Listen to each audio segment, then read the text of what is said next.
قدم قدم پہ ہے رہزن متاع ایمان کے، قدم قدم پہ ہے رہزن متاع ایمان کے۔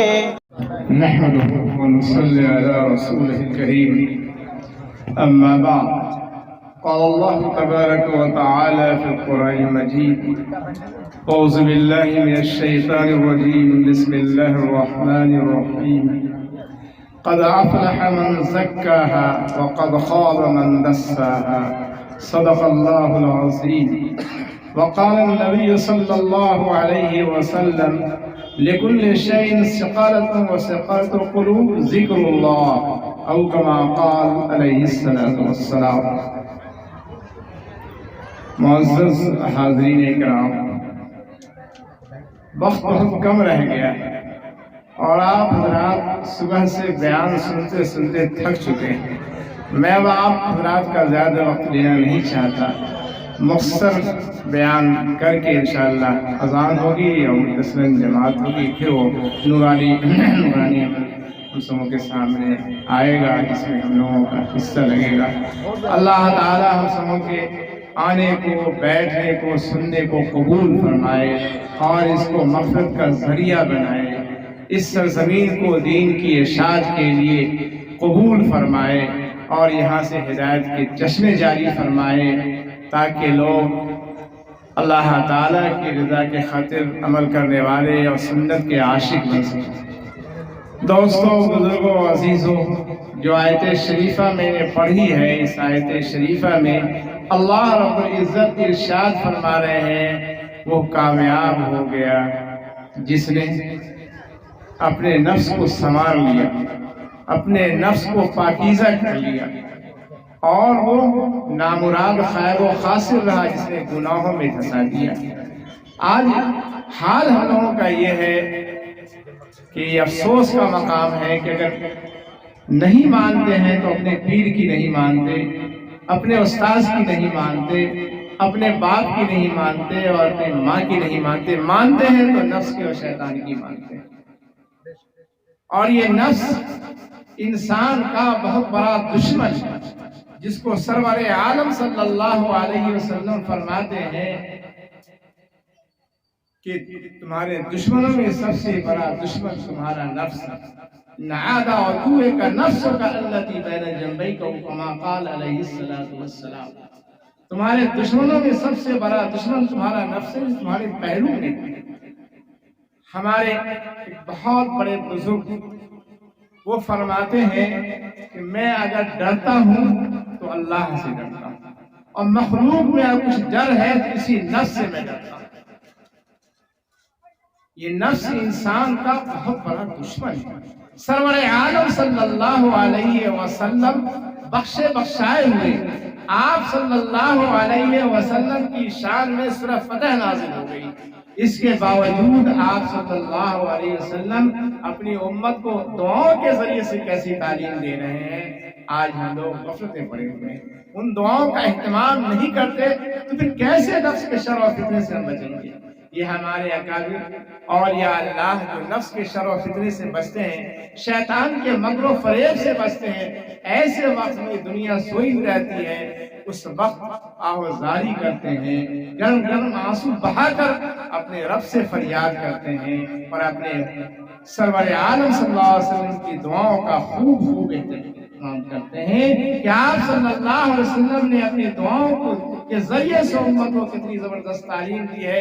کیا فرماتے ہیں ہم سبوں کے آقا تاجدار مدینہ سرور عالم صلی اللہ علیہ وسلم: اللہم لا تکلنی الی نفسی طرفۃ عین، اے اللہ میں ایک لمحے بھر نفس کے حوالے نہ، اللہم انی اعوذ من فتنۃ النساء، اے اللہ عورتوں کے فتنے سے ہماری حفاظت فرمائیے، اللہم آت نفسی تقواہا وزکھا انت خیر من زکاہا انت ولیہا مولاہا، اے اللہ ہمارے نفس میں پاکیزگی عطا فرمائیے، تقوی عطا فرمائیے، کیونکہ آپ ہی اس کے بہترین مزکی ہیں، پاک فرمانے والے ہیں، آپ ہی اس کے خالق و مالک ہیں۔ حضرت قاری حسن صاحب رحمۃ اللہ علیہ جو شیخ الحدیث کے بڑے خلفاؤں میں تھے، بڑے بڑے مجلس سے خطاب فرماتے اور کہتے کتنے حضرات اس میں ہیں کہ دعاؤں کا اہتمام کرتے ہیں، آج وہی کرتے ہیں جو نفس کہتا ہے وہ شیطان کہتا ہے۔ آج ہم پر جو حالات آ رہے ہیں اور بدتر سے بدتر حالات ہوتے جا رہے ہیں، اس کی وجہ کیا ہے کہ آج مانتے ہیں نفس اور شیطان۔ اللہ کے رسول صلی اللہ علیہ وسلم کی مانے دنیا میں بہار آ جائے گی، جینے کا مزہ آ جائے گا، کوئی شکوہ شکایت کی گنجائش نہیں رہ سکتی۔ آنے لگے گلشن کے مزے ہم کو قفس میں، شکوہ نہ کبھی ہم تیرا سے یاد کریں گے۔ اور اللہ کی معیت جو ہمارے ساتھ ہو، اللہ کے دین کی جو ہم نصرت کریں گے، کثرت سے ہم درود شریف پڑھیں گے، سنت کی اتباع کریں گے، حضور پاک صلی اللہ علیہ وسلم کے عاشق بن جائیں گے، اللہ ہمیں اپنا محبوب بنائیں گے۔ اللہ تعالیٰ نے اتباع سنت کے اندر محبوبیت کا وعدہ رکھا ہے۔ قُلْ إِن كُنتُمْ تُحِبُّونَ اللَّهَ فَاتَّبِعُونِي يُحْبِبْكُمُ اللَّهُ وَيَغْفِرْ لَكُمْ ذُنُوبَكُمْ وَاللَّهُ غَفُورٌ رَحِيمٌ۔ اے میرے محبوب جو کہتے ہیں اللہ سے محبت رکھتے ہیں، وہ آپ کی اتباع کریں، آپ کے نقش قدم پر چلیں۔ جو آپ کے نقش قدم پر چلے گا، آپ کی اتباع کرے گا، اس کو اپنا محبوب بن۔ معلوم یہ ہوا کہ اتباع سنت سے اللہ تعالیٰ اپنا ولی بنا لیتے ہیں۔ اور ہمارے بزرگان دین نے سنت پر چل کے دکھایا ہے، ایک ایک سنت پر ایسا عمل کیا ہے کہ اللہ اکبر، آج اس کا تصور ہم نہیں کر سکتے ہیں۔ جان بوجھ کر ہم سنت کو پامال کرتے ہیں اور کہتے ہیں عاشق رسول ہیں، ہم بھولے سے درود شریف نہیں پڑھتے۔ ارے رحمت کیسے نازل ہوگی جب تک درود شریف کثرت سے پڑھنے کا ہے؟ ایک درود شریف پڑھنے پر 10 رحمتیں نازل ہوتی ہیں۔ 10 دفعہ درود پڑھیں گے، درود شریف پڑھیں گے، کتنی رحمتیں نازل ہوگی؟ رحمت والے اعمال کرتے نہیں ہیں اور پھر شکوہ شکایت کرتے ہیں کہ ہم پر مصیبت آ رہی ہے۔ مصیبت تو اور بھی بڑھے گی۔ اللہ کی نافرمانی کی وجہ سے ہم مصیبت کے پیٹ میں پہنچ گئے ہیں، اس سے نجات کا راستہ کیسے ملے گا؟ حضرت یونس علیہ السلام کے واقعے سے عبرت لینا چاہیے۔ حضرت یونس علیہ السلام سے ایک چوک ہوئی ہے اجتہادی طور پر، جی، اور کوئی بڑا گناہ آپ نے نہیں بتایا، اللہ کے حکم کا انتظار نہیں کیا، قوم نے نہیں مانا، آپ نے اپنی بستی کو چھوڑ دیا اور یہ سمجھا کہ اس پر اللہ کی پکڑ نہیں آئے گی۔ اتنی ہی پر اللہ کی پکڑ آ گئی اور کہاں چلے گئے؟ شکم ماہی میں چلے گئے اور وہاں سے اللہ تعالیٰ کو پکارا ہے، کتنے فریاد کیا ہے اس آیت کریمہ سے، لا الہ الا انت سبحانک انی کنت من الظالمین۔ مسلسل مانگ رہے 3 دن رات، اللہ تعالیٰ کو آپ کی ادا پسند آ گئی۔ اور اگر یہ دوسری جگہ فرماتے ہیں کہ اگر ہمارے یونس اس دعا کو نہیں پڑھتے، اس آیت کریمہ کا ورد نہیں رکھتے، تو قیامت تک اسی شکم ماہی میں رہتے۔ فلولا انه كان من المصطفین للبث في بطنه الى يوم يبعثون۔ قیامت تک اسی شکم ماہی میں ہوتے، 3 گھٹن میں گھٹ رہے تھے۔ اللہ تعالیٰ کو پکارا انہوں نے۔ آج ہم لوگ مصیبت کے پیٹ میں ہیں اور سچی توبہ نہیں کرتے۔ یہ وقت تو رونے دھونے کا ہے، آہوزاری کرنے کا ہے۔ تلوار ہمارے سر پہ لٹی، عزت آبرو ہمارے تمام دین شعائر سب خطرے میں پڑ گئے ہیں اور غفلت کی زندگی گزار رہے ہیں۔ جی، آپس میں انتشار ہے، ایک دوسرے کے گریبان کو پکڑنا چاہتے ہیں، گالی گلوج، یہ سب دوستو بڑے افسوس کی بات ہے۔ پوری اجتماعیت کے ساتھ ایک پلیٹفارم آنا ہے، سنت کو زندہ کرنا ہے، کثرت سے درود شریف پڑھ کے دوستو اپنے حالات کو سنوارنا ہے۔ جب کثرت سے درود شریف پڑھیں گے، درود شریف کی جو فضیلت آئی ہے سنتے ہیں، لیکن دوستو مزاج جو ہے ماننے کا مزاج ہمارے ذہنوں سے، ہمارے دل و دماغ سے نکل چکا ہے، وہی کرتے ہیں جو نفس اور شیطان کہتا ہے۔ اس سے ہمیں نجات نہیں مل سکتی ہے، حالات اور بدتر سے بدتر ہوتے جا رہے ہیں اور یہی حال رہا تو اور بھی حالات بدتر سے بدتر ہو جائیں گے۔ اب یہ وقت صرف جو ہے کہنے اور سننے کا نہیں، عمل کرنے کا ہے۔ اب بھی اگر عمل نہیں کیا اور اپنی زندگی میں تبدیلی نہیں لائے، ہمارے حضرت مولانا نے جو ابھی خانقاہ کے موضوع پر جو انہوں نے بیان فرمایا ہے، خانقاہ کیا ہے دوستو؟ خانقاہی نظام کیا ہے؟ اس میں سنت کا عاشق بنایا جاتا ہے اور اللہ تعالیٰ کا عاشق بنایا جاتا ہے۔ لیکن آج ہم لوگ خانقاہوں کی طرف نہیں، ہماری اصلاح کیسے ہوگی؟ حضرت والا ہمارے فرماتے ہیں، جب تک تزکیہ ہو نفس کا خطرہ ہی خطرہ ہے، رہیں گے عمر بھر گھیرے ہوئے افکار شیطان۔ یہ اللہ والے حضرات راتوں میں اٹھ کے اللہ سے فریاد کرتے ہیں، اے اللہ ہمیں اس نفس کے شر و فتنے سے اور شیطان کے مکر و فریب سے ہم سب کی حفاظت کرنا۔ جو وہ مانگتے ہیں اللہ تعالیٰ قبول فرماتے ہیں، خود بچتے ہیں اور دوسروں کو بچاتے ہیں۔ آج ہم خود اس میں نفس کے شکار ہیں، کیسے ہم دوسروں کی اصلاح کر سکتے ہیں؟ اس وقت ہر شخص کو اپنی اصلاح کی ضرورت ہے، فکر کی، آخرت کی فکر کی ضرورت ہے۔ ہمارے بیان کا خلاصہ یہی ہے، کثرت ذکر، اجتناب معصیت، فکر آخرت۔ اللہ تعالی ہم سبوں کو کہنے سننے اور عمل کی توفیق عطا فرمائے۔ ہمارے حضرت والا کا یہی آپ کے بیان کا جو خلاصہ اور آپ کی مجلس کا خلاصہ یہی ہوتا تھا کہ جو کچھ کرو اللہ کے رضا کے خاطر کرو، سنت کے مطابق کرو۔ وہی عمل عند اللہ قبول ہے جو اللہ کی رضا کے خاطر ہو اور سنت کے مطابق ہو۔ جس عمل میں اللہ کی رضا مقصود نہیں اور اتباع سنت نہیں، وہ کتنا بڑا عمل ہو، عند اللہ قبول نہیں ہے۔ قبولیت کے لیے شرط ہے کہ وہ کام اللہ ہی کے لیے ہو۔ یہ مدارس، مکاتب، مساجد، ان سب کی تعمیرات، اس کا مقصد کیا ہے؟ اللہ راضی ہو جائے، اللہ تعالیٰ کا فضل کرم ہمارے شامل حال ہو جائے۔ یقین جانیے دوستو، اللہ تعالیٰ کی محبت اگر آ جائے گی، اللہ کا خوف آ جائے گا، جینے کا مزہ آ جائے گا، اور اپنی دال روٹی میں ہم خوش رہیں گے۔ میت گر نہ ہو تیری تو گھبراؤں گلستاں میں، رہے تو ساتھ صحرا میں تو گلشن کا مزہ پاؤں۔ تو دوستو عزیزو، چین سکون کی زندگی کیسے ملے گی جب تک ہم ذکر اللہ کا اہتمام نہیں؟ ہر چیز کی صفائی کی کچھ نہ کچھ چیزیں ہوتی ہیں، دل کی صفائی اللہ کے ذکر سے ہوتی ہے۔ کچھ وقت نکال کر اس نہائی خانقاہی نظام ہے کہ ذکر کا عادی بنایا جاتا ہے، سنت کا عاشق بنایا جاتا ہے، اللہ کا وہ محبوب بندہ بن جاتا ہے جو سنت کا عاشق ہوتا ہے اور جو تقویٰ طہارت کے ساتھ زندگی گزارتا ہے۔ تو دوستو عزیزو، وقت بہت ہو چکا، نماز کا وقت ہونے جا رہا ہے، اذان علی ہے، اور بہن جماعت کے ساتھ نماز ہم لوگ پڑھیں گے۔ اس کے بعد وہ جس عمل کے لیے آج یہ مجلس سجائی گئی ہے، انشاءاللہ وہ عمل بھی ہم لوگوں کے سامنے آنے والا ہے۔ اللہ تعالیٰ ہم سب کے آنے کو، بیٹھنے کو، سننے کو بے حد قبول فرمائے، اور یہاں سے جو پیغام آپ کو ملا ہے خدا کے واسطے اس کو دل میں جگہ دیجیے۔ یہ وقت غفلت کا نہیں ہے، غفلت کا جو نتیجہ سامنے ہے کہ عزت و آبرو سب خطرے میں پڑ گئی ہے۔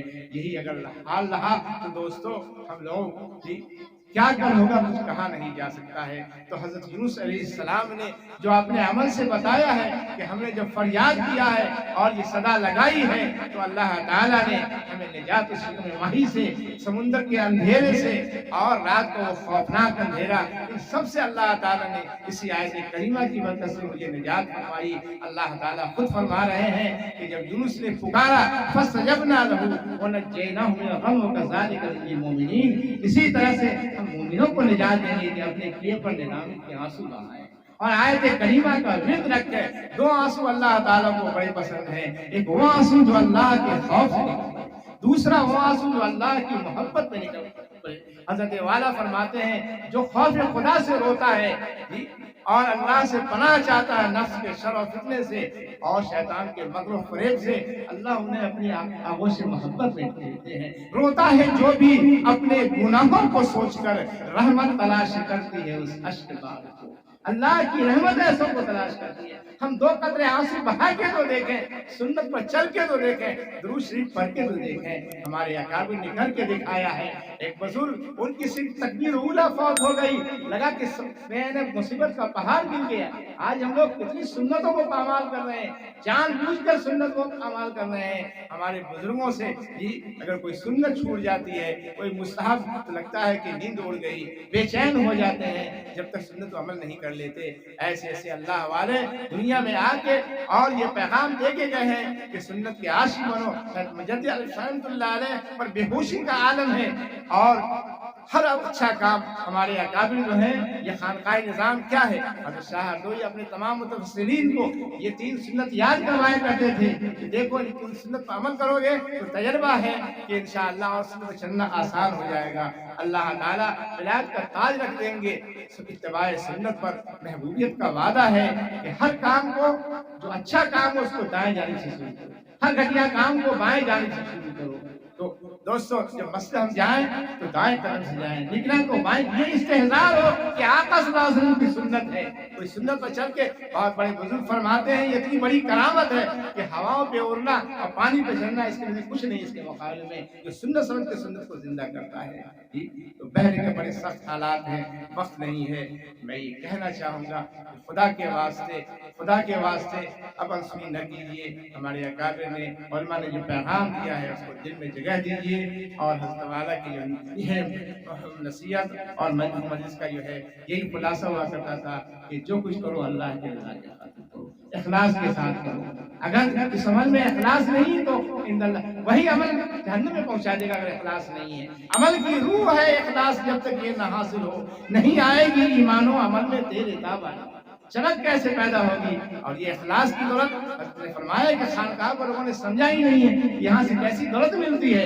یہ اخلاص کی دولت بھی یہ اللہ والوں کے صحبت سے، ان کی ڈیوٹیاں صحیح کرنے سے، کتابوں سے تم علم حاصل کر سکتے ہو علم عمل، لیکن اس کے اندر اخلاص نہ ہونے سے اونچے سے اونچا عمل، ایک بڑے قاری کو بلایا جائے گا اور ایک بہادر کو بلایا جائے گا قیامت کے دن، اور انہیں عالم کو سخی کرنے والے، مال خرچ کرنے والے کو پانی کی بلایا جائے گا، لیکن کارگزاری ہوگی اللہ جنوں کے بھیس سے واقع ہے۔ دنیا کے لیے کیا دنیا میں واہ واہ ہو جائے وہی عمل جہنم میں، چھوٹے سے چھوٹا عمل ہے اس کے اندر اخلاص ہے، للہیت ہے، ذریعہ نجات ہے۔ کسی نے ماں کی خدمت کی ہوگی اللہ کے رضا کے خاطر، گناہوں سے بچا ہوگا اللہ کے رضا، امانت کا حق ادا کیا ہوگا، یہ عمل جنت میں پہنچا دے گا۔ موت کے کنویں میں کیوں نہ پہنچ گیا ہو اللہ تعالیٰ وہاں سے راستہ، اللہ کا وعدہ ہے، اللہ اپنے وعدے کا خلاف نہیں فرماتے۔ وَمَن يَتَّقِ اللَّهَ يَجْعَل لَّهُ مَخْرَجًا وَيَرْزُقْهُ مِنْ حَيْثُ لَا يَحْتَسِبُ وَمَن يَتَوَكَّلْ عَلَى اللَّهِ فَهُوَ حَسْبُهُ۔ جو شخص اللہ سے ڈر کے کوئی کام کرے گا اللہ تعالیٰ، مصیبت کی گھڑی میں کام وقت نہیں ہے، ہم تفصیل میں جانا نہیں چاہتے، بڑے سینکڑوں واقعات ہیں کہ اللہ والے جو اللہ سے ڈر کے انہوں نے استعداد کے جو کچھ کر رہے ہیں اللہ تعالیٰ دیکھ رہے ہیں۔ آج اپنے جیسے انسانوں کے بنائے ہوئے چیزوں سے تو ڈرتے ہیں، سی سی کیمرہ لگ جاتا ہے محتاط ہو جاتے ہیں۔ کرام کاتبین ہمارے دونوں کندھے پہ ہیں، یعلمون ما تفعلون، آج اس کا استحضار نہیں ہے، ہم گناہوں سے نہیں بچتے ہیں، حالات کتنے بدتر سے بدتر ہوتے ہیں۔ وما اصابکم من مصیبت فبما کسبت ایدیکم ویعفو عن کثیر، تم پر جو مصیبت پہنچ رہی ہے تمہاری بدعمالی کی وجہ سے، آج 10% بھی نماز پڑھنے والے نہیں، بغاوت عام ہوتی جا رہی ہے۔ حضرت والا اس شعر میں پیغام دے رہے ہیں کہ آج جو بغاوت ہے اس کا نتیجہ ہے کہ دنیا میں بحران مچ رہا ہے، ایک بیماری نے تہلکہ مچا کے رکھ دیا ہے، دنیا کی کمر کو توڑ کے رکھ دیا ہے، معیشت تباہ ہو گئی ہے، تعلیمی نظام درہمبر ہو گیا ہے، کروڑ پتی فقیر ہو گئے ہیں، بندے اللہ کے اللہ سے جب آگے ہیں، کیا تعجب ہے دنیا میں وبا ہے کورونا، یہ کوئی محل تعجب نہیں ہے کہ ایسے حالات ہم پر آ گئے۔ اس لیے پہلی فصل سچی توبہ کر کے اپنے رب کو منا لیں۔ یہ نماز آج کتنی غفلت ہو رہی ہے، نماز پڑھ کے دیکھیں اللہ کے لیے کیسی اللہ کی رضا آتی ہے۔ بے تاج بادشاہ بننا چاہتے ہیں تو اکبر الہ آبادی نے اپنے 2 شعر میں پیغام دیا ہے کہ خدا کی یاد ہے طاقت ہماری، مسلح ہے ہمارا تخت شاہی۔ اللہ والوں کے سر پر تاج نہیں ہوتا ہے لیکن وہ بے تاج بادشاہ ہوتے ہیں اس نماز کی برکت سے، درود شریف پڑھنے کی برکت سے، اتباع سنت کی برکت سے وہ بادشاہ وقت ہوتے ہیں۔ تو خدا کی یاد ہے طاقت ہماری، مسلح ہے ہمارا تخت شاہی، ہماری فوج ہے اخلاق حسنہ۔ جب تک ہم آقا صلی اللہ علیہ وسلم کی سیرت کو نہیں اپنائیں گے، آپ کے اخلاق کو نہیں اپنائیں گے، اس وقت تک ہماری حفاظت نہیں ہو سکتی ہے۔ ہماری فوج ہے اخلاق حسنہ، ہمارا حسن ہے سر کے بنا۔ ہم جب تک گناہوں سے سچی توبہ نہیں کریں گے ہماری حفاظت ہو نہیں سکتی ہے۔ اس لیے پہلی جن سے مناسبت ہو ان کے ہاتھ پہ ہاتھ رکھ کے توبہ کریں، ان سے کچھ ذکر کا نسخہ لیں، اس کو عمل میں لائیں، دیکھیں کیسی پربہار زندگی ملتی ہے اور جینے کا کیسا مزہ ملتا ہے۔ انشاءاللہ جب اللہ کی محبت آئے گی، کائنات کی محبت نظروں سے گر جائے گی، اور یقین جانیے یہ حسد نہیں ہوگی کہ ہمارے پاس ملک مال کیوں نہیں ہے، یہ گاڑی گھوڑا کیوں نہیں، یہ دولت کی ریل پہ کیوں نہیں، ذکر کی دولت سے جو مالا مال ہو اسے کیا اس کی پرواہ ہوگی۔ اللہ تعالیٰ فرماتے ہیں کہ بالیقین تجھ پہ ہو اللہ کی رحمت نازل، اپنے اللہ کو اگر یاد کریں صبح شام، ایک تسبیح کلمہ لا الہ الا اللہ، لا الہ الا، اس کے بعد محمد رسول اللہ، کیا مشکل ہے، کیسے اللہ کی رحمت نازل ہوگی ہم پر۔ کیسے اللہ کا فضل ہو، فَاذْكُرُونِي أَذْكُرْكُمْ، تم مجھے یاد کرو میں تمہیں یاد۔ اللہ نے کیسی کیسی نعمتیں دے رکھی اس کا تصور نہیں تھا 10-20-25 سال پہلے جی۔ آج ایسی سی نعمتیں بھی نہیں ہوئی ہے، لیکن ناشکری وہی ہے کہ پابندی کے ساتھ نماز نہیں پڑھتے، 100 دفعہ درود شریف نہیں پڑھتے، کہ اپنی زندگی میں سنت کو نہیں لاتے، سنت عمل نہیں کرتے۔ حالات دوستو بہتر نہیں ہو سکتے ہیں، بہتر جبھی ہو سکتے ہیں اور ہمیں خوشگوار زندگی جبھی مل سکتی ہے کہ اپنی زندگی میں اعمال صالحہ پیدا کریں، اللہ کا خوف پیدا ہو، اللہ کے لیے سب چیزیں اللہ والوں کی صحبت سے ملے گی۔ اللہ تعالیٰ ہم سبوں کو کہنے سننے زیادہ عمل کی توفیق عطا فرمائے۔ اسی چند شعر پر میں اپنے بیان کو ختم کرنا چاہوں گا کہ خدا کے تم ہو خدا تمہارا، خدا کے تم ہو خدا تمہارا، خدا کو راضی کرو خدا را، خدا سے جن کو ہے کچھ محبت یہی صدا وہ لگا رہے ہیں۔ اور یاد رکھیے کہ تنہا نہ چل سکیں گے محبت کی راہ میں، تنہا نہ چل سکیں گے محبت کی راہ میں، ہم چل رہے ہیں آپ میرے ساتھ آئیے، یوں چل سکیں گے آپ نہ اللہ کی طرف جب تک نہ اہل عشق کی صحبت میں آئیے۔ واخر دعوانا الحمدللہ۔